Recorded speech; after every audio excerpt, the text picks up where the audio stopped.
जब तक हम सुखी हैं तब तक हम कोई भी भक्ति कर रहे हैं, किसी भी देव की, किसी इष्ट की, या ना कर रहे हैं, तो आपके वही प्रारब्ध के, किस्मत के कर्म ही आपको प्राप्त हो रहे हैं। जैसे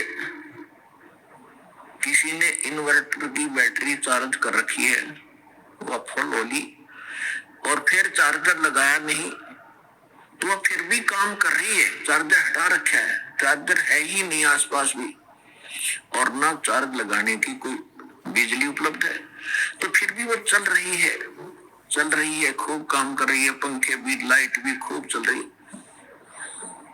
तो जब तक वो बैटरी चार्ज है तब तक तो नो प्रॉब्लम, और जब वो बैटरी होगी डिस्चार्ज, फिर प्रॉब्लम, नथिंग एल्स। तो पूर्व जन्म के जिसके जितने संस्कार, पुण्य कर्मी, जितने उसने बैटरी चार्ज कर रखी है, कोई प्रधानमंत्री बना है, कोई राष्ट्रपति बना है किसी देश का,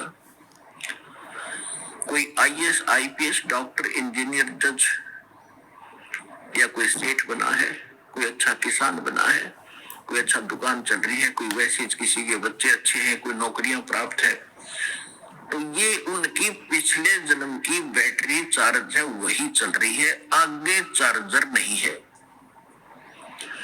और जब आगे चार्जर नहीं है तो वो बैटरी जब तक पूर्व जन्म की चलेगी, फिर कैर टूटने लगेंगे, जब दुख शुरू होंगे, वो पुण्य खत्म हो जाएंगे। हमारे जीवन में पुण्य और पाप दोनों साथ हैं। जब तक पुण्यों का दौर चलता है तो हम सोचते हैं हम बिल्कुल सुखी हैं, और ये भी सोचते हैं हम ऐसे ही निभाएगी, ऐसे ही चलेगी। और जब वो पुण्य समाप्त हो जाते हैं, वो बैटरी डिस्चार्ज हो जाती है, और फिर पाप का दौर शुरू होता है। फिर हम भटकने लगते हैं, क्योंकि जो पूजाएं आप कर रहे थे उनसे तो राहत मिली ही नहीं, उनके करते करते ये दुख और संकट आ गए आप पर। तो तब आपको उन पूजाओं में अविश्वास हो गया जो आप पहले कर रहे थे। फिर आपको किसी ने बताया कि उस मंदिर में मत्था टेकने से लाभ होता, आप फिर वहां जाते। किसी ने आपको बताया कि वैष्णो देवी जाओगे, वहां पहुंचोगे तो आपको बड़ा लाभ मिलेगा, आप वहां पहुंच गए। यानी वो जो साधना पहले कर रहे थे वो छोड़ दी। फिर आपको किसी ने बताया बालाजी जाइए, आप फिर वहां जाते। तो कहने का भाव ये है कि जब आपके पाप कर्म का दौर शुरू हुआ, और जिन साधनाओं को करके आप निश्चिंत बैठे थे, हम बिल्कुल सुखी हैं, तो उन्होंने आपका साथ नहीं दिया, क्योंकि वो साथ पहले भी नहीं देने वाली थी। उस समय आपको कोई कहता कि साधना कर रही है ठीक नहीं है, आपको लाभ नहीं मिलेगा, तो आपको कभी विश्वास नहीं होता, न आप मानते हो। और फिर जब संकट आते हैं फिर आप सभी मान जाते हो। तो कहने का भाव ये है दास का कि आज आप यहां जो आए हैं, आपके पूर्व जन्म के संस्कार व बैटरी कति खत्म होगी।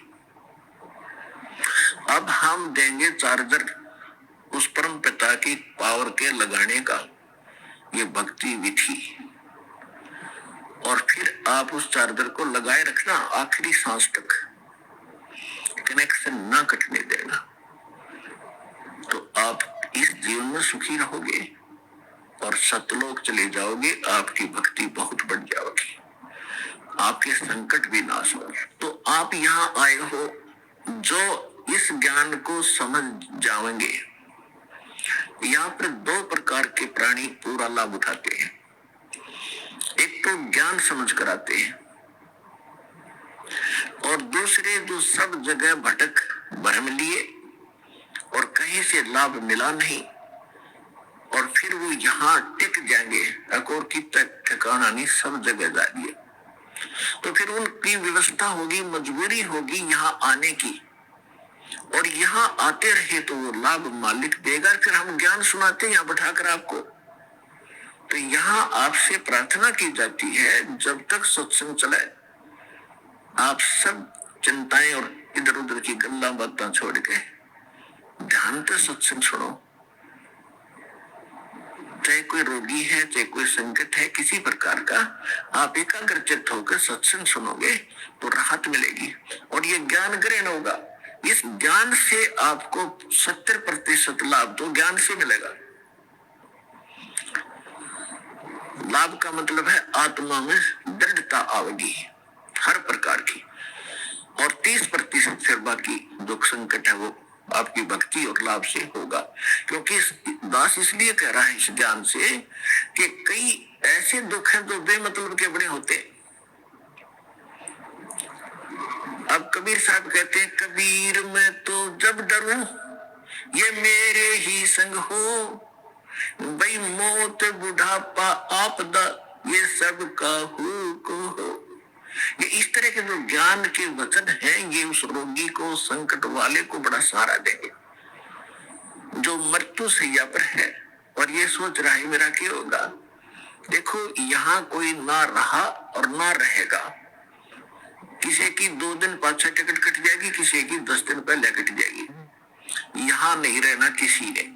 लेकिन दुर्भाग्य उन प्राणियों का होगा जो सतलोक आश्रम बरवाड़ा जिला हिसार में ना आए होंगे, वो कति खाली जाएंगे, कति खाली टोटली नष्ट करके जाएंगे जीवन को। और जो यहाँ आ गया, नाम भी ले लिया, प्रथम नाम लेकर भी उसका जीवन अंत हो गया, वो भगवान का हो गया, वो परमात्मा के जुड़ गई आत्मा, उसमें बीज पड़ गया भक्ति का। और अब ये हजारों वर्षों तक ये ज्ञान और ये समाधान चलेगा।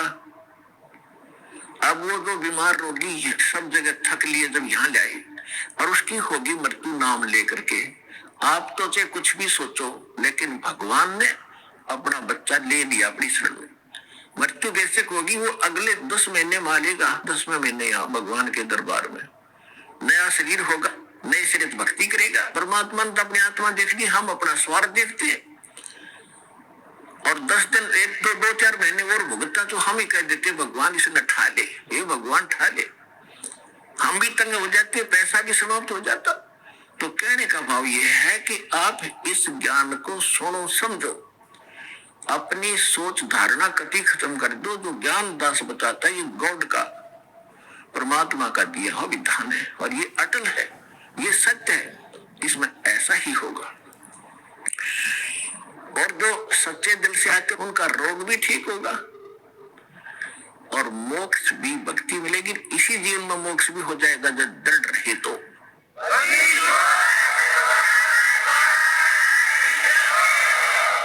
इसके अतिरिक्त और भी बहुत सी, क्योंकि ये विधान है भगवान का और आपको बच्चे पहली कक्षा, दूसरी, तीसरी के, जैसे कानून की किताब को तीसरी चौथी कक्षा का बालक कैसे समझ पाएगा, लेकिन बार बार दास समझाएगा तो आपके हृदय में ये अवश्य जचेगा, विश्वास होगा, क्योंकि ये गॉड गिवन स्पिरिचुअल नॉलेज है, परमात्मा का दिया हुआ अध्यात्म ज्ञान है।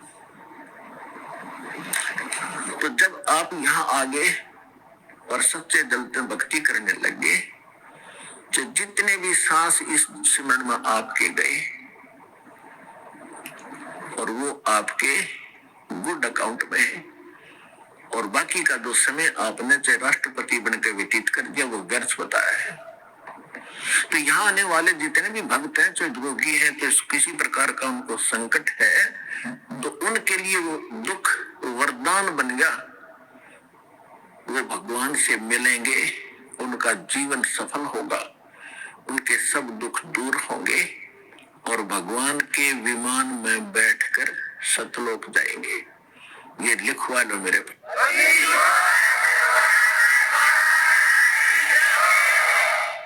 अब इन बातों से आप जी को बड़ी दृढ़ता आवेगी, ये सच्चाई है।